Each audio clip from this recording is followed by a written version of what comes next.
যেমন মুচমুচে তেমনি কিন্তু ভীষণ সফট, হাত দিলেই কিন্তু ভেঙে যাচ্ছে, মুখে দিলেই মিলিয়ে যায়।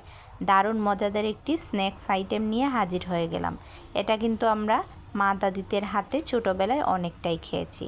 তো আজকে আমি একটু ভিন্ন রূপে একটু অন্যরকম করে নিয়ে হাজির হয়ে গেলাম। তার জন্য একটা মিক্সিং বোলে নিয়ে নিব একটা ডিম ফেটে। আপনারা যদি বেশি করতে চান তো পরিমাণটা বাড়িয়ে নেবেন।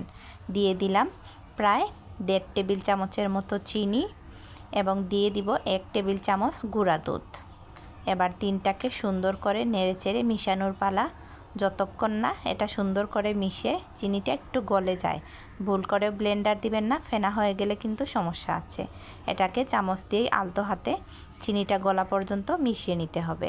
সম্পূর্ণগুলি মিশে গেলে তার সাথে অ্যাড করে দিব 1 কাপ আমি ময়দা নিয়েছি, তবে পুরাটা দিব না, আস্তে আস্তে মিশাতে থাকবো, যতটুকু লাগবে ততটুকু মিশাতে থাকবো। প্রথমে 1/2 কাপ দিয়েছি, এখন দিলাম আর একটু। আমি আস্তে আস্তে মিশাবো, কারণ বেশি হয়ে গেলে শক্ত হয়ে যাবে। তো আমি পরে আমার মনে হয়েছে যে আমার পুরাটাই লাগবে, 1 কাপ ময়দা দিয়ে দিলাম। তারপরেও আমার মনে হয়েছে যে আরও একটু লাগবে। তারপরে আমি এখানে লবণটা দিতে ভুল করে ফেলেছি। আপনারা যখন ডিমের অংশটুকু মিশাবেন তখন হচ্ছে লবণটা দিয়ে দিবেন। তো আমার আরও 2 টেবিল চামচ ময়দা অ্যাড করেছি, আর ভ্যানিলাটা দিতেও ভুল করেছি। তা আপনারা ভুল করবেন না, ডিমের মিশ্রণের সাথে লবণ এবং ভ্যানিলা দিয়ে মিশিয়ে নেবেন। তো সমস্যা নেই, এবার আবার মেখে নিলেই হয়ে গেল। যাদের ভ্যানিলা এসেন্স নেই তারা কিন্তু এলাচিকে থেতো করেও দিয়ে দিতে পারেন। এদিকে আমি একটু সেমাই নিয়েছি, সেমাইটাকে একটু ঝুরি করে নিব একটু ডেকোরেশনের জন্য।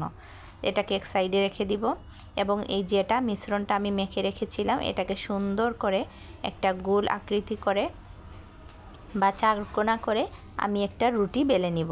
আমরা যেরকম রুটি খাই তার চেয়ে একটু মোটা করে, একটু পরোটার মতো করে বেলে নিব। আর উপরে জাস্ট অল্প একটু পানি দিয়ে চতুর্দিকে ভিজা ভিজা করে নিব। এবার দিয়ে দিব উপরে সেমাইটা, বেশি দিবেন না, আবার হালকা জাস্ট উপরে একটু ভিজা ভিজা হওয়ার জন্য সেমাইটা যেন আটকে থাকে। পুরোটা লাগিয়ে আমি একটু বেলুনি দিয়ে চেপে চেপে দিয়ে দিব যাতে সেমাইটা গায়ে গায়ে বসে যায়। উপরে আটা ছড়িয়ে দিতে পারেন একটু, তাহলে শুকনা ড্রাই হয়ে যাবে। এবার হচ্ছে বরফি স্টাইলে কেটে নিব। আপনাদের ইচ্ছা, আপনারা চাইলে ফুলও করতে পারেন বা গোল স্টাইলেও করতে পারেন। তবে আমার কাছে এই বরফি স্টাইলটা বেশ ভালো লাগে বা দেখতেও সুন্দর লাগে আর খুব সহজ, এই জন্য আমি বরফি স্টাইল করেই কেটে নিলাম। তো হচ্ছে আমার সবগুলো কাটা হয়ে গেলে একটা ট্রের মধ্যে উঠিয়ে নিব। এদিকে একটা কড়াই বসিয়ে দিয়েছি, তেল দিয়ে তেলটাকে লো হিটে একটু গরম হয়ে আসলে একে একে সবগুলি বরফি এখানে ঢেলে দিব।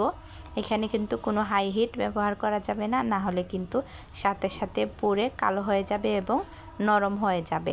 আপনি লো হিটে ভাজলে যেমন মুচমুচে এবং সফট থাকবে। তো আমি এরকম আলতো হাতে উল্টে উল্টে দিচ্ছি, কিছুটা ফুলেও গেছে। তো এরকম করে ব্রাউন কালার হয়ে আসলে আমি নামিয়ে ফেলবো। বাকিগুলি আবার সেই তেলের মধ্যে দিয়ে ভেজে নিব। চুলার আঁচটা কিন্তু লো হিটেই থাকবে, না হলে কিন্তু পুড়ে কালো হয়ে যাবে। তো আমি 2 সাইড সুন্দর করে ভাজা ভাজা হয়ে গেলে নামিয়ে পরিবেশন করে নিব। আর তেলটাও দেখুন অল্প তেলেই কিন্তু হয়েছে, আমি যতটুকু তেল দিয়েছি এই তেলের ভিতরেই হয়ে গেছে। দেখুন কি সফট এবং খুবই মজাদার। আপনারা একদিন বাসায় তৈরি করে রাখতে পারেন। এটা এয়ারটাইট বক্সে ভরে কমপক্ষে 15 দিন সংগ্রহ করতে পারেন। ভীষণ মজা এবং খেতে খুবই ভালো লাগে। তৈরি করে একদিন দেখতে পারেন, খুবই মজাদার স্ন্যাক্স।